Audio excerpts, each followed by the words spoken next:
బీరకాయ ఉప్పిండి అట్టుకి కావలసిన పదార్థాలు సిద్ధంగా ఉన్నాయి. సో అనురాధ గారు, మీ మధ్య తరగతి ప్రేమలు అనుబంధాలతోటి రెడీగా పెట్టుకున్నాను బీరకాయ ఉప్పిండి అట్టుకి కావాల్సిన పదార్థాలు. చాలా తక్కువ ఉన్నాయండి. అంటే యాక్చువల్ గా ఇప్పుడు ఉప్పిండి ఇది ఏదైతే ఉందో ఇదే ప్రాసెస్. ఓకే, రిమైనింగ్ అంతా సేమ్ మనం అట్టు వేసినట్టే. ఓకే. సో ఆ ఉప్పిండి ఏమేమి వేసి చేశారో ఒకసారి చెప్పరా? ముందు మనం ఒక 4 hours ముందు బియ్యం నానపెట్టుకోవాలి. బియ్యం నానపెట్టుకున్నప్పుడే అందులో ధనియాలు, జీలకర్ర, అల్లం, వెల్లుల్లి, ఎండుమిర్చి ఓకే అన్ని వేసి నానపెట్టుకోవాలి. అంటే బియ్యం ఎంతసేపు నానిందో ఇవి కూడా అంతసేపే నానాలి. నానిన తర్వాత రుబ్బే ముందు మనం అందులో ఎంత కావాలో అంత సాల్ట్ వేసుకొని రుబ్బిసుకొని పెట్టుకోవాలన్నమాట. దాని తర్వాత మనం బీరకాయ అట్టు వేస్తున్నాం కాబట్టి బీరకాయ ముక్కలు చిన్నగా కోసి పెట్టుకోవాలి. రిమైనింగ్ అంతా అట్టుకి ఏంటి ప్రాసెస్ అదే. ఓకే, సో ఈ బ్యాటర్ వేస్ట్ అవ్వదు. తర్వాత వాటిని వేరే వాటికి కూడా యూస్ చేసుకోవచ్చు. విజయనగరం వాళ్ళు వేస్ట్ అవ్వనిస్తారా అనే మాట అసలు లేదు డిక్షనరీలో, విజయనగరం డిక్షనరీలో లేదు. అందుకే చెప్తున్నాను వేస్ట్ అవ్వదు అని. సో మనం ప్రాసెస్ స్టార్ట్ చేద్దాం. దాన్నండి. సో ఫస్ట్ ఏం చేద్దాం? స్టవ్ వెలిగించుకున్నాం, తవా పెట్టుకున్నాను. నెక్స్ట్ ఆయిల్ వేసుకుందాం. ఓకే,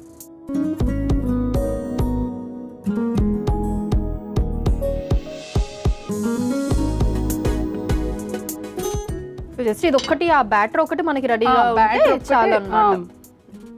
బట్ ఈ బ్యాటర్ చాలా వాటికి యూస్ చేసుకోవచ్చు అన్నమాట. అంటే మనకి పకోడీ ఎలా సేమ్ ఇది కూడా ఇప్పుడు పకోడీ ఎలాగా బ్యాటర్ కలిపి వేస్తాము, ఇది కూడా అలాంటి బ్యాటరే అన్నమాట. దీంతో మనం ఎప్పుడైనా మీరు ట్రై చేయండి. చికెన్ తో చాలా బాగుంటది. చికెన్ ఇందులో వేసుకొని డీప్ ఫ్రై చేస్తే, ఓకే, అంటే చికెన్ దాంట్లో ముంచి పీసెస్ డీప్ ఫ్రై చేస్తే లైక్ ఎక్స్ట్రీమ్లీ గుడ్. చాలా బాగుంటది టేస్ట్. అసలు ఒక్క బ్యాటర్ తోటి ఎన్ని రకాలు క్రియేట్ చేశారండి అనురాధ గారు మీరు? నేను క్రియేట్ చేయలేదు, మా ముందోళ్ళు క్రియేట్ చేశారు. ఓకే, సరే, మాకైతే మీరే కదా పరిచయం చేస్తున్నారు. బ్యాటర్ వేస్తున్నాను. ఓకే,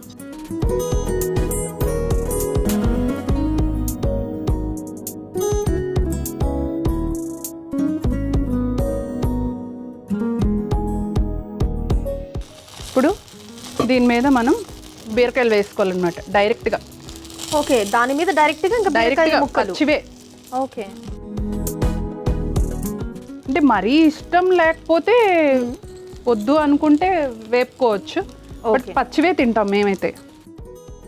అండ్ బీరకాయ పీచు పదార్థం మంచిది.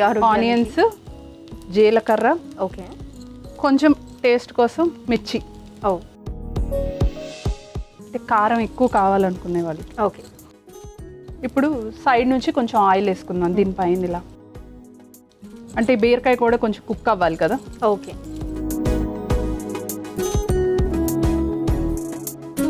ప్లేట్లోకి తీసేసుకోవచ్చా?